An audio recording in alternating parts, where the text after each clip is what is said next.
राधे राधे दोस्तों, एक बार की बात है जब अर्जुन को धर्म युद्ध के लिए तैयार किया जा रहा था, जब अर्जुन को महायुद्ध के लिए तैयार किया जा रहा था और पूरी तरह से उसे महसूस करवा दिया गया था। एक सर्वश्रेष्ठ धनुधारी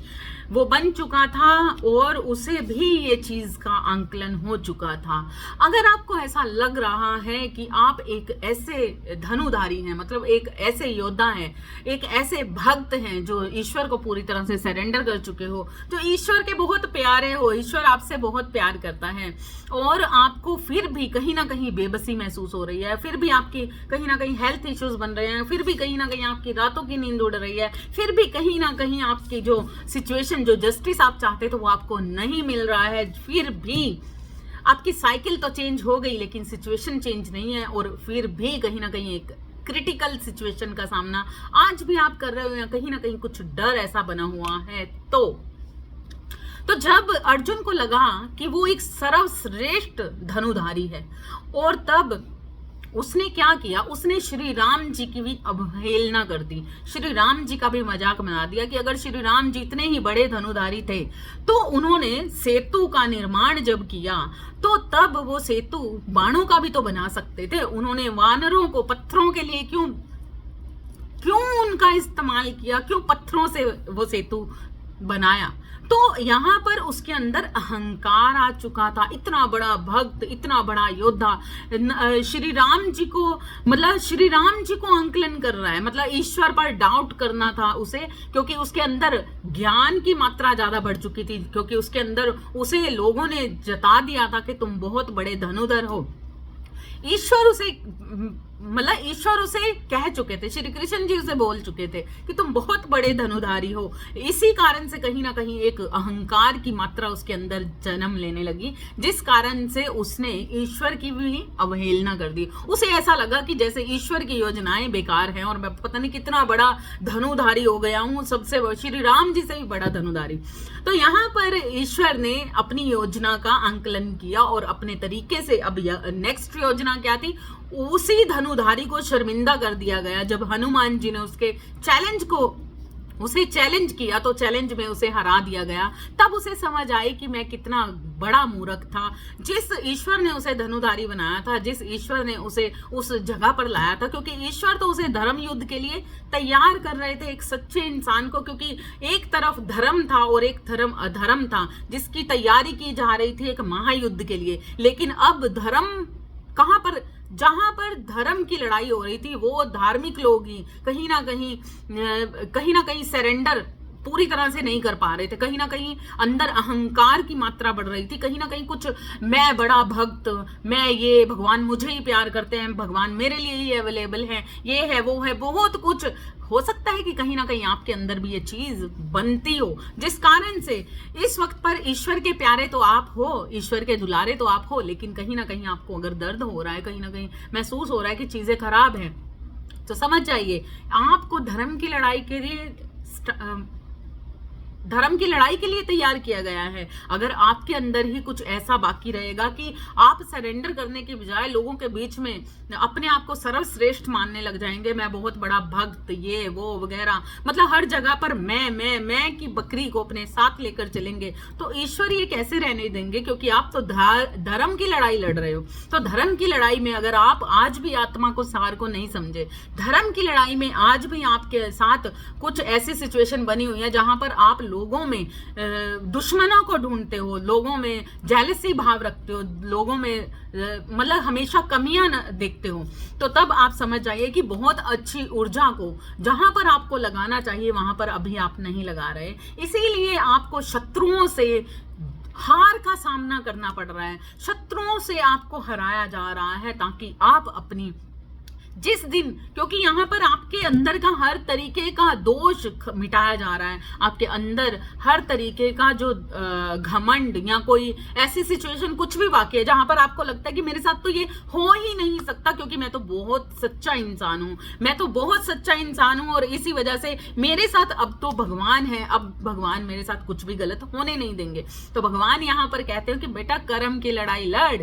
कर्म की लड़ाई लड़ना जरूरी है और धर्म की लड़ाई लड़। यहाँ पर मैं सभी का हूं, सिर्फ तुम्हारा नहीं हो। तुम्हें ऐसा लगता है कि तुम्हारे दुश्मन तुम्हारे हैं, वो मेरे दुश्मन नहीं है। मैं तो यहाँ पर सत्य और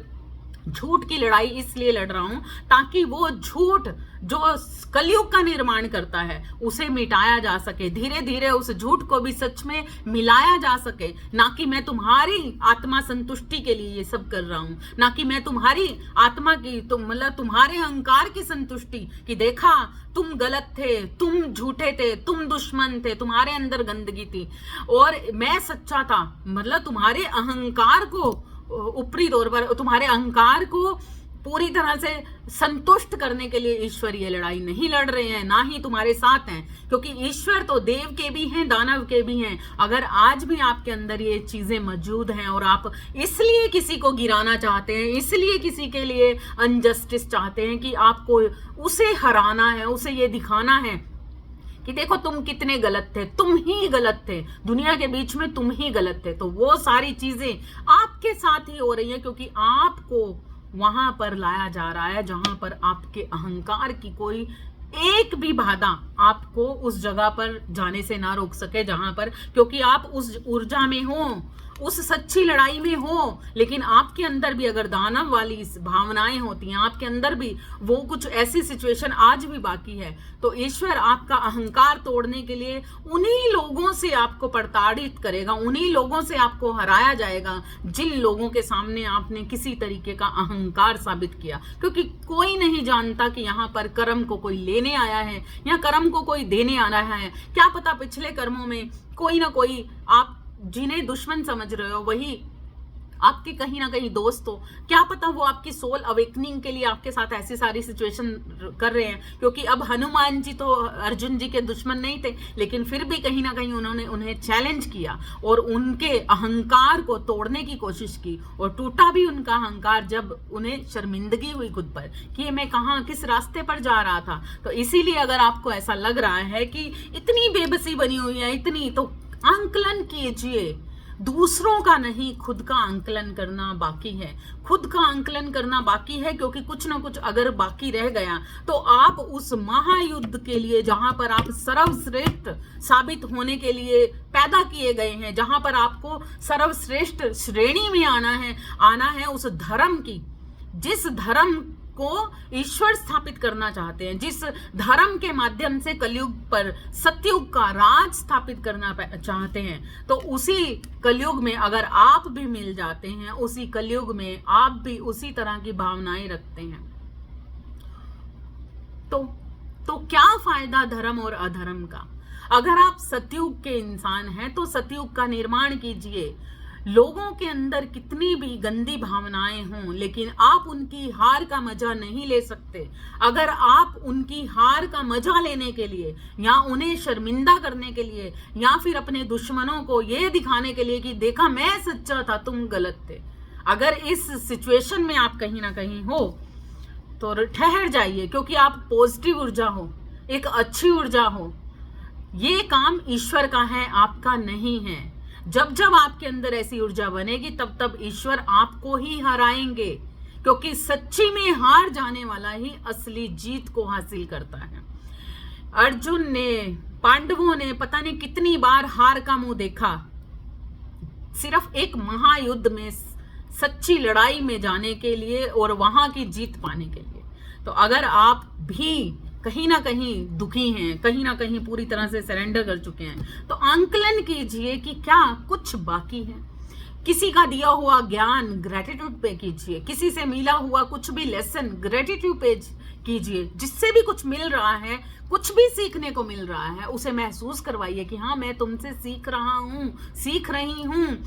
कई बार हमारे छोटे भी हमें कुछ चीजें सिखाते हैं, तब भी हम क्या करते हैं, हमें ऐसा महसूस होता है नहीं नहीं ऐसा थोड़ी है कि मुझे तो पहले ही मालूम था, मेरे को तो सब कुछ आता है। तो अगर आपको सब कुछ आता है तो यहाँ पर अभी भी आप सरेंडर नहीं किए, आपके अंदर अहंकार की मात्रा है, क्योंकि आपका ज्ञान आपको लगता है कि अव्वल दर्जे का है। आपके अंदर जो भी है आपको लगता है आपकी सच्चाई अव्वल दर्जे की है, लेकिन सच्चा भी कई बार झूठा हो जाता है। कई बार चलते चलते एक शुद्ध आत्मा से भी मर्डर हो जाता है ना। कई बार घमंड की मात्रा अंदर पनपती है लेकिन खुद को पता ही नहीं चलता। तो इसलिए नतमस्तक होकर धर्म की राह को पूरी तरह से अपनाइए। अपने आप को किसी भी गलत फहमी में, अपने आप को किसी भी तरीके के धोखे में मत रखिए कि ईश्वर सिर्फ मेरा है। आप सिर्फ ईश्वर के हो, इस चीज को आप कह सकते हो, लेकिन ईश्वर, इस सृष्टि को ईश्वर ने बनाया है। दोस्त दुश्मन हर कोई ईश्वर के हैं। तो यहाँ पर सिर्फ सतयुग और कलयुग की लड़ाई है, यहाँ पर कोई भी इंसानों की लड़ाई नहीं है। देव और दानव की लड़ाई है, सच और झूठ की लड़ाई है। कोई भी इंसान अगर आपको धिक्कार रहा है, कोई भी इंसान आपके साथ कुछ गलत कर रहा है, अगर सामने से आप भी उसे धिक्कार रहे हैं, आप भी उसके साथ वही सब कर रहे हैं, तो मतलब आप भी उसके दुश्मन हैं। जिस जगह पर आप उसे देख रहे हैं उसी जगह पर वो आपको देख रहा है, वो देख रही है, देख रहा है, जो भी है। तो इसलिए इस चीज को आपको समझना होगा कि असली सरेंडर क्या होता है, और आपको धर्म की लड़ाई में रहना है या अधर्म की लड़ाई में जाना है, अहंकार की मात्रा को बढ़ाना है या फिर नतमस्तक होकर हर किसी के आगे सर झुकाना है। दुश्मनों के आगे अगर शर्मिंदगी हो भी रही है तो कोई बात नहीं, ईश्वर यही रजा रखते हैं, तो उस रजा में महसूस कीजिए खुद को। क्योंकि जब ईश्वर आपको हराने पर आ जाते हैं तो उसके पीछे भी कोई बड़ी योजना होती है, उसके पीछे भी एक बड़ा प्रयोजन होता है, उसे समझने की कोशिश कीजिए। आई होप कि मेरी ये जानकारी आपको अच्छी लगी होगी। ये जानकारी आपको कुछ नया ज्ञान या कुछ नई किसी सिचुएशन का सामना करने के लिए तैयार की गई है। मैं नहीं जानती, ये ज्ञान मुझे भी चाहिए, मैं खुद भी इस ज्ञान के लिए हमेशा ईश्वर को नतमस्तक रहती हूँ। Thank you so much Ishwar, thank you so much universe कि मेरे माध्यम से कुछ ऐसे बोल, कुछ ऐसी बातें मैं दूसरों तक पहुँचा पाती हूँ, उनका ये प्रयोजन कहीं ना कहीं सफल कर पाती हूँ। Thank you, thank you, thank you. औरों को भी शेयर कीजिए। कहीं ना कहीं कोई दुखी है, परेशान है, नहीं समझ आ रहा उसके साथ क्यों लगातार अनजस्टिस हो रहा है, तो ये आई थिंक मैं भी नहीं जानती है किसके लिए मैसेज है, लेकिन जिनके लिए भी है, ग्रेटिट्यूड पे कीजिए उस ईश्वर का कि वो लगातार आपके मार्गदर्शन के लिए हमेशा आपके साथ बने हुए हैं। राधे राधे।